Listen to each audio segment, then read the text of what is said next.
Tapovana presents Ayurvani, speaking the language of healing. Namaste, this is your host Dr. Amrita, and today I welcome you all to Ayurvani, speaking the language of healing. We are here with another basic yet very interesting topic, that is Prakriti. And I welcome today's guest, Dr. Vanishri Aital.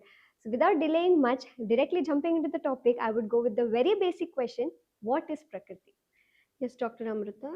In Ayurveda, Prakriti refers to your unique constitution, means your natural state of being. You can think it as of your genetic blueprint, something you're born with and that stays constant throughout your life. So it's like a roadmap. It guides how your body and mind function, how you respond to food, how you respond to environment, and even how you respond to stress.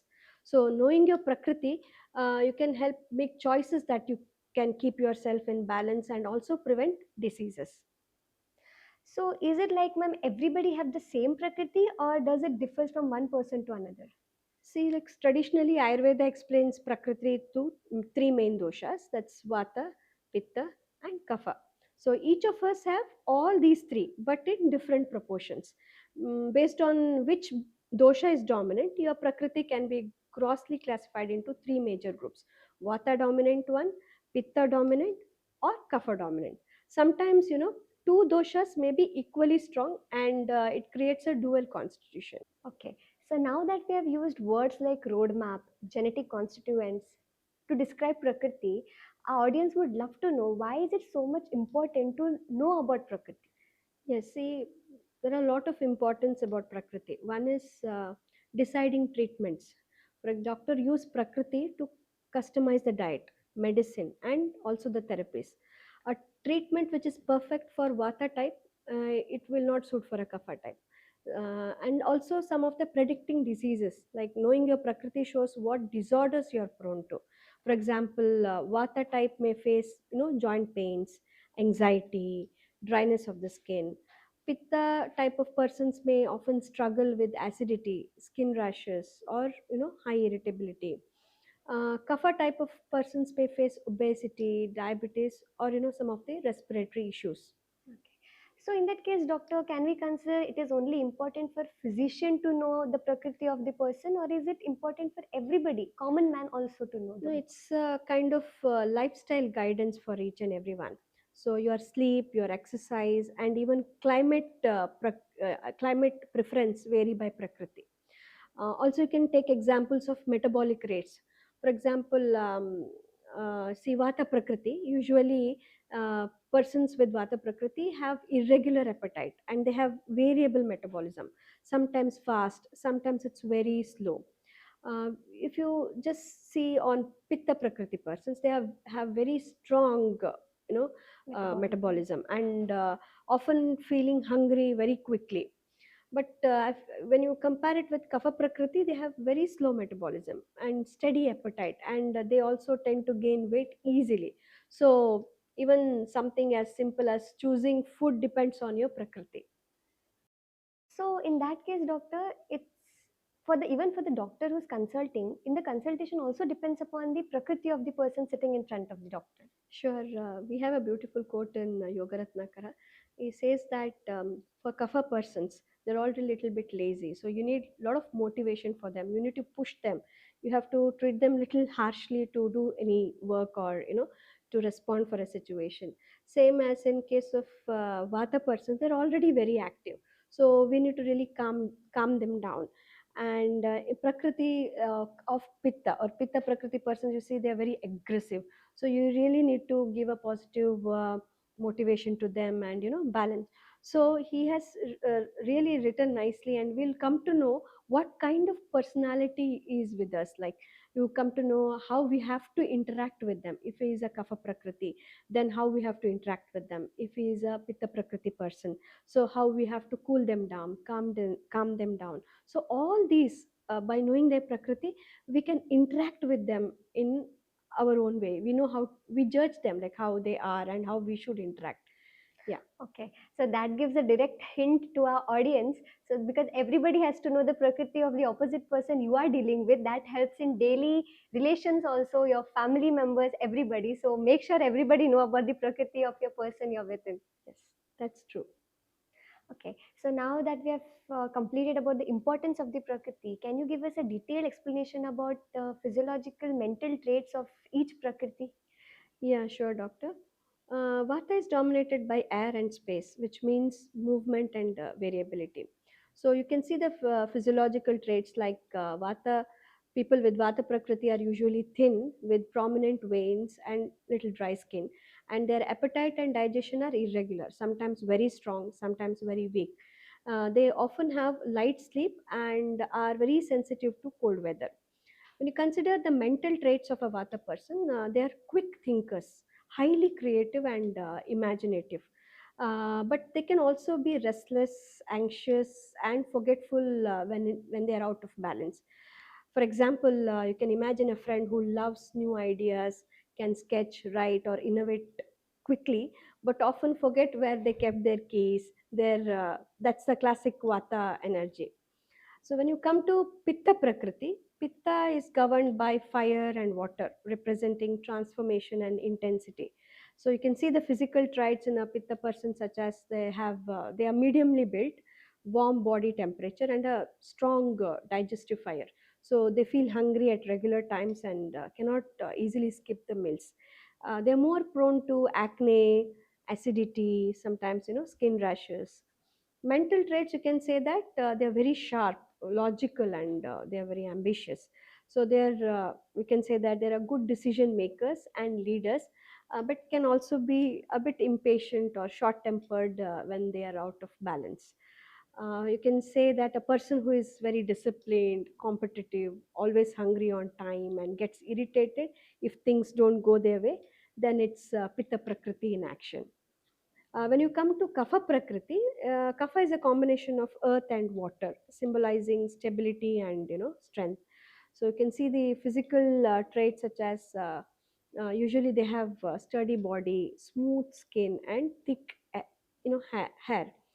They have slow but steady digestion, but may gain weight easily, and their sleep is very deep, long, and they can tolerate the hunger very well.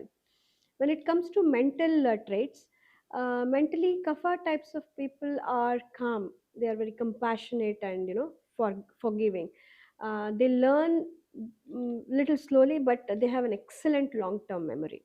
So if in imbalanced, then they may become lethargic, stubborn, or overly attached. For example, you can think of a reliable friend who always stays calm in crisis, gives you emotional support, but sometimes struggles to get out of the couch. That's a kapha trait. Now, coming to the dvandvaja, or what do you say, mixed prakriti.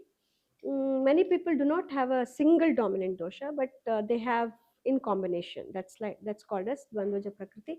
When you have the svata and pitta combination people, these people are, you can say that they're very energetic, they're very creative, but may suffer from anxiety and acidity together.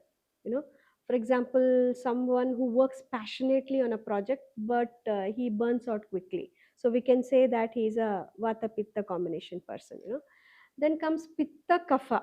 Okay, these individuals are very strong, focused, and stable, but they are very prone to weight gain and you can say inflammatory conditions. For example, you can see a disciplined athlete with a tendency towards injuries. Then comes this vata and kapha combination. These like there is lightness of vata and stability of kapha, but also they struggle with poor digestion and also mood swings. So mixed prakriti makes a person versatile, but also means that they can show imbalances of both the doshas depending upon their lifestyle and environment.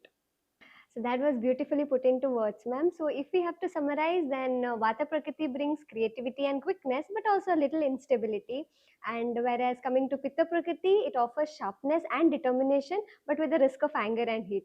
Whereas Kapha Prakriti provides stability, calmness, and endurance, but may cause a little sluggishness. Coming to Dvandaja Prakriti, it reflects a combination where traits and imbalance overlap. So here comes the very next question, ma'am. So if we have discussed in detail about the diseases that each prakritis are prone to, is it like a Vata prakriti person can never get a diseases that a Kapha prakriti people are prone to? Yeah, it's just a nice question actually. It's not like that. See, Vata persons can get Kaphaja disorders. He might be prone to obesity. It is depending on what lifestyle he's into. What is his lifestyle? What his diet is? What the diet he's taking? For example, if a Vata person is uh, taking a lot of Kapha vradhi or Kapha aggravating food and also the habits, then he is prone to obesity. It's not that only Vata persons will get Vata disorders, Kapha will get Kapha. It is all depending on the lifestyle choices that you're making, your diet, where you are, in which environment you are. So it's not that only you're prone to one person, but it may vary. Like kapha people are more easily prone to obesity, so the pattern may change, but it's not that the diseases are never getting the other dosha diseases. It's not like that. Yeah. Okay. With that comes a very common question from a layman perspective. Now that we know how important Prakriti is, Yeah. what are the reasons that we have to know about Prakriti for a common man and also the treating physician?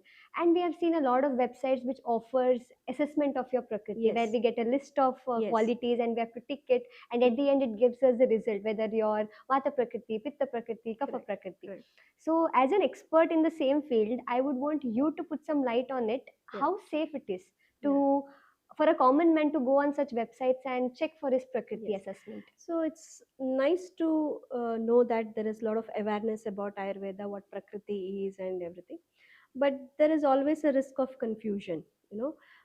People, by while they are ticking a lot of questions, they might get some questions which they are prone to now. For example, if a person is suffering from, insomnia, or is getting lack of sleep very recently, and he ticks it like as that he's not getting sleep irregularly, but that might not be the pattern as of before. So you should never confuse your present physical or mental status to the Prakriti assessment. So it's always about how you were, like what is right from the beginning, how you were. You have to assess it that way. So it's best that a person sits in front of a Ayurveda expert and talks and ask questions about what Prakriti he is and what are his mental traits and physical traits. So to avoid the confusion, it's best that a doctor comes and guides him. Yeah.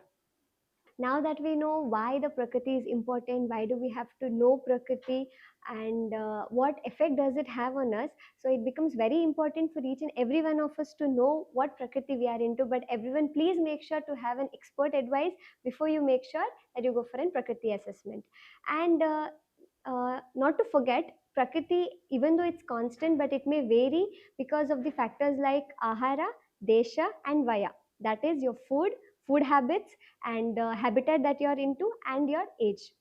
So the if you have to know about Prakriti, it's also very important that you have to have an in detail knowledge about all the three factors, and the same will be coming in our upcoming podcast, and the next topic would be that is diet. So make sure everyone to stay tuned.